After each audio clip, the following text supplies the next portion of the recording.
Hello students, welcome to St. Michael's e-learning classes, and as you know that we have started one poem in last class, Keeping Quiet, and we have completed few portion of it. We discussed that the poet was advocating advocating about self-introspection, meditation, peace in the world, of course, peace of mind and brotherhood. Till here we have discussed. Let us start the remaining portion.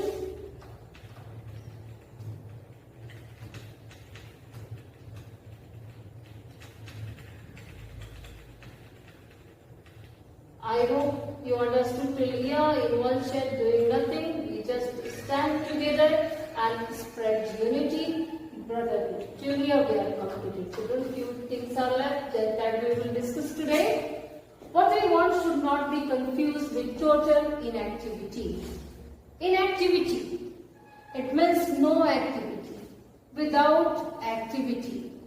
In the beginning of the poem, we find that the poet is talking about no movement. He is talking about there should not be any movement of arms, there should not be any movement of body, or there should be complete silence. About it the poet was talking. But here in this stanza the poet is saying there is no need to get confused that I am talking about total inactivity. We must be inactive by body, but we must be active by heart and mind. Only then we can do introspection, and our self-conscience will tell us what is right and what is wrong. That's why the poet is telling that you should not be confused that I am telling that you must be inactive completely. The poet means that you should take a break from your stereotype, very busy routine and do introspection. It means there should not be movement in the body. You sit, you meditate, but your mind and heart should be active. If the mind and heart, they are not working, it means the person is dead. So the poet is telling, I am not talking about death. I am talking about life. And life in the real sense of the term. And how can we achieve the life in the real sense of the term? By introspection only. That's why the poet is telling, you should be inactive by body, but you must be active by heart and mind. That's what it means. The poet is asking us to be alive. We live full of life by heart and mind, and think what we have done in the past, what we are doing, and what should be the and what would be the result of our deeds that we are doing today. That's why the poet is writing these lines. Life is what it is about. It means I want no track with death. He is telling I am not talking about death. Inactive body with inactive heart and mind, it means death. It means dead body. The poet is telling I am not talking about death. I am not talking about complete inactivity. I am talking about inactivity of body. I am talking about taking a break from regular busy life. I am talking about self-introspection. And only it is possible only when we have our active heart, active mind. That's why the poet is telling we should not be confused. Now you see, if we were not so single-minded here, self-centered, thinking about ourselves. Today we have nuclear family. We have nuclear family and we have our parents at home only. When you will be grown, you will have your own family, your wife and your own children. There is no place for parents, there is no place for grandparents. We are self-centered, means we are only thinking about ourselves. We are not thinking about our blood relatives even. So how can we think about our neighbors, our people of the country? It means how can we spread brotherhood and unity? That's why the poet is telling, if we were not so single-minded about keeping our lives moving, we are just thinking how the life will. By earning,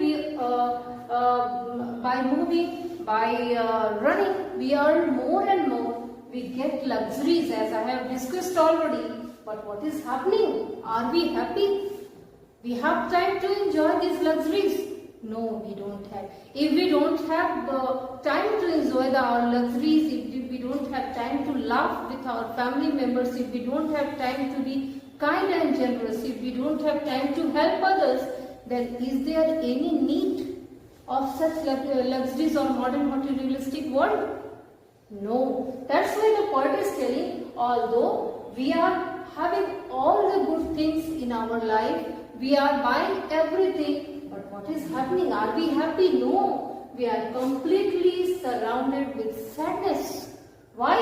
Because we don't have time to enjoy these things. We don't have time to enjoy the moments, because we are not satisfied with what we have. We are not content. What is going on in our life? When we get one thing, we are longing for the another. So it is going on continuously. It can't be interrupted. We are just like in a rat race. We are caught in a rat trap, and we are just moving. We are not getting the way to come out from it. And that's why the poet is telling that we are completely surrounded by sadness because of being excess self-centered, because of being part of this modern world, materialistic world, and that's why we are surrounded with sadness. Now the poet is telling that even we don't know what is the purpose of our life. We don't know. With what purpose God has sent us here, we don't know even. We don't have idea that what should be done. So we are afraid of death, children. We all are afraid of death, and that's why we want to achieve maximum before death, and that's why we are running. Again, I am repeating these lines, and that's why the poet is telling, if for a few moments we leave these activities, we leave thinking about death, a silence will bring us out from all sort of sadness. Again, I am repeating, the poet is telling that there is no need to get confused about being inactive. He is telling we should be active by heart and mind. If the body is without working heart and mind, it is death. If the body is without, it will be death. It will be called a dead body. That's why he is telling, I am not talking about death. Don't get confused. I am talking about life. Life in the real sense of the term. He is telling that you must be active by heart and mind and do introspection. Only then you will know the real fact of life, the core issues of life, the purpose of your life. And again, the poet is talking about we people, that we are self-centered. We are just thinking about ourselves. We are afraid of death. All the time we have that threatening of death. And that's why we want to achieve everything, all success in our life. And that's why we become a part of rat race, mad race, running all the time. And we don't know what is the purpose of our life. At that moment, we are completely surrounded with sadness. Because we are not helping anybody. We are not bringing smiles on the face of others. And that's why even we don't have time to enjoy the things that we have, the achievement that we have. That's why we are completely surrounded with sadness. And who will bring us out from this sadness? Who will be the bringer of happiness? The silence. The huge silence will help us to come out from these adverse situations. And that's why the poet is telling, today we are badly in need of being silent, it means badly in need of doing introspection. Now you come to the last few lines. Perhaps the earth can teach us, as when everything seems dead, the later proves to be alive. The poet is giving very nice example.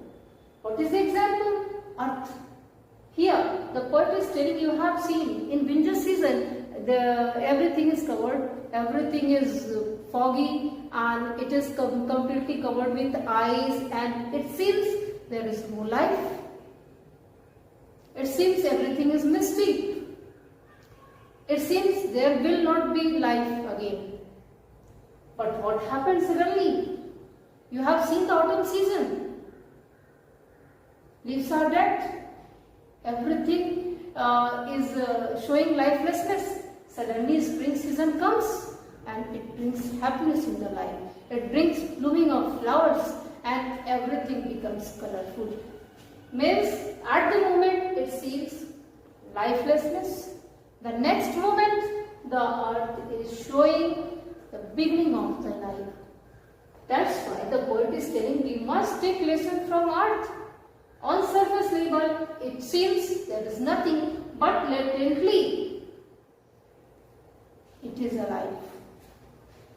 That's why the poet is telling, doesn't matter what is going on in our life. We must be calm and quiet on the surface level, in our heart also. And we must start thinking for the betterment and welfare of the society. That's why the poet is giving example of the Mother Earth. When we shower the seed, on the surface it seems the soil only. We don't find all the time, we can't find the seed. We don't know when will the sapling comes out. But suddenly what happened? When the sapling comes out, we find there is life inside the earth. So, when we do introspection, the good ideas, the great ideas, something for the benefit of others will come out, and certainly we will know what will be the outcome of our deeds, and we will start doing great things for our benefit, for the benefit of the society. Now I will count up to 12 and you keep quiet and I will go. In the last two lines the poet is telling again that I have provoked you, I have persuaded you to do meditation. I have started this movement of doing introspection. I have counted, still I am counting, but now you keep quiet, you do meditation, and I will leave from this stage. This is a very good poem related to our human life. In a simple way, the poet had given the great ideas. I hope you understood, students. See, so many times I had discussed about literary devices used in the poem like anaphora, like alliteration, like assonance. Now in this poem is a repetition also. So in this poem you will find alliteration, you will find assonance, you will find repetition, you will find anaphora. Now your homework is to find out the lines and particular words, those who are conveying about the use of literary devices or types of literary devices that are used here. Thank you, students. Have a nice day.